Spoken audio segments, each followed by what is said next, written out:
Ma'am तुम छोटी जब टीनेज में थी तो उस वक्त तुम्हें कोई प्रॉब्लम्स थी स्किन की या तुम किसी वजह से फिक्रमंद होती थी कि नहीं? अच्छा, मैं I have always been a little discoloured, मेरी स्किन हमेशा डिस्कलर्ड रही है। हाँ, वो आज मतलब तक लाइक हाँ, मतलब इवन टोन नहीं है। इवन टोन नहीं है, वो आज तक वैसा ही है। कभी कभी प्रोबेबली आप लोग सही बता सकते होंगे कि पानी ज्यादा पीने से वो बेटर हो जाता है या वेदर की वजह से बेटर हो जाता है, आई डोंट नो, बट वो अप एंड डाउन हमेशा से रहा है। और आज भी मैं इसको लेके बहुत कॉन्शियस हूँ कि मुझे पता है अच्छा मेरा ये एरिया थोड़ा डार्क स्पॉट्स हैं, और वो स्पॉट्स नहीं है, बेसिकली वो पूरा एरिया ग्रे है। मतलब तो, ये वाला एरिया ग्रे अलग टोन का है, ये वाला अलग बिल्कुल है, बिल्कुल ये अलग है, और सिंस फॉरएवर ये ऐसा ही है। अच्छा, जब होता है ना, जब बच्चियां बड़ी हो रही होती हैं तो एक्नी होता है। मुझे अल्हम्दुलिल्लाह एक्नी नहीं हुआ था, मेरा वाला फेज नहीं आया था। हाँ, अगली फेज हर बच्ची का आता है वाला, मैं अगली फेज से बोल रही हूँ कि बड़े हो रहे होते हैं तो इतनी सारी स्किन की चीजें और पता भी नहीं होता ना कैसे खुद को रखा जाए। सिंपल होती हैं बच्चियां। आजकल की बच्चियों को तो मैं नहीं कहूंगी, आजकल बच्चियां हमसे ज्यादा उनको पता है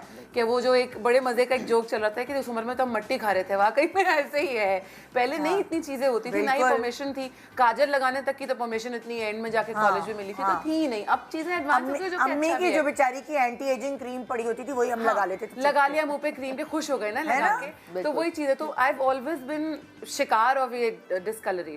इसके अलावा नहीं। मेरे साथ भी टीनेज में यही था डिस्कलरेशन, तो वो मैं उसको पूछती भी नहीं थी क्योंकि मेरे एक्ने था, मेरे दाने थे, और वो जो है सब यही कहते थे ये तो जवानी के दाने, ये तो जवानी के दाने कह कह कर मैंने दानों को पाला है। और उसके बाद जब अक्ल आई फिर इलाज कराया, डॉक्टर के पास गई, लेकिन ये दर्द सर था मेरे लिए। पर ये मिसकंसेप्शन है ना कि अच्छा जी बच्चियां बड़ी हो रही हैं इसलिए दाने हो रहे हैं। पर आई थिंक उसके पीछे और खुद ही चले जाएंगे। पानी का इंटेक ज्यादा करो। अच्छा, आप दोनों से सवाल ये है कि अगर बच्चियां बड़ी हो रही होती हैं तो ये दानों का मिथ है कि ये तो जवानी के दाने हैं, प्लीज इसको जरा हल करें, क्यों होते हैं ये, और क्या हर किसी को क्यों नहीं होता अगर जवानी के दाने? हाँ, एग्जैक्टली, बिल्कुल।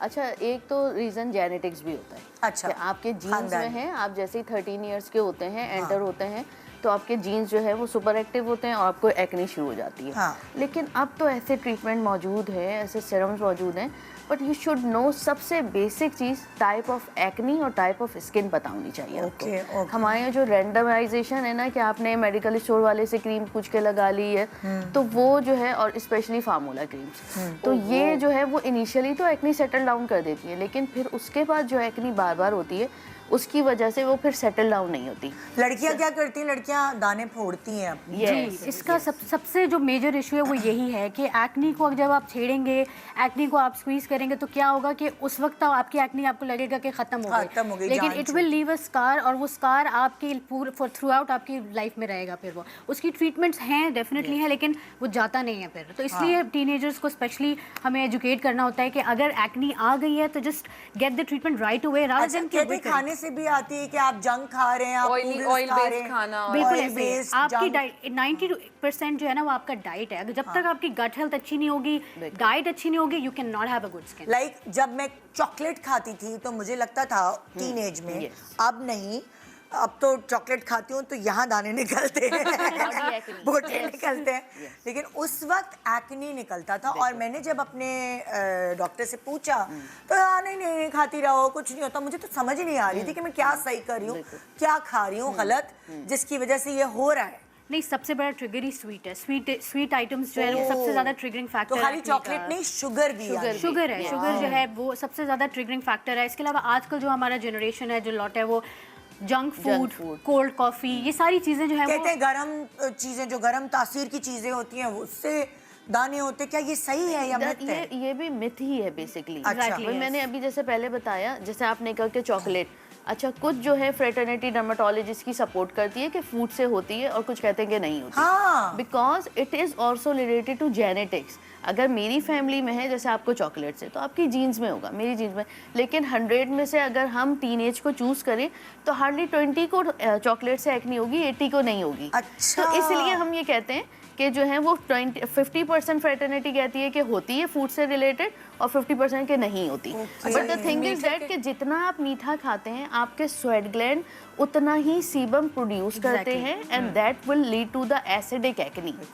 जितना आप सीबम, क्योंकि पानी का इंटेक कम करते हैं बच्चे, अगर पानी से बैलेंस कर रहे हैं आप, जैसे चॉकलेट खाई आपने, मीठा खाया, अगर आप पानी का इंटेक अच्छा है तो फिर वो वो निकले फ्लश आउट toxins। हो गए टॉक्सिन्स। लेकिन इसका मतलब ये नहीं कि आप खा नहीं सकते, आप जरूर खाएं, लेकिन ऐसे भी नहीं खाएं कि आप आदत ही बना लेंगे। बच्चे खाते मिर्चों वाले चिप्स, जी बिल्कुल, मसाले वाली लड़कियां, ओह माय गॉड, ये जो जवान लड़कियां हैं इनको तो चटोरियां हैं, पता नहीं क्या लेके पैदा हुई हैं ये लोग। हम लोग भी ऐसे ही थे यार। यस बिल्कुल।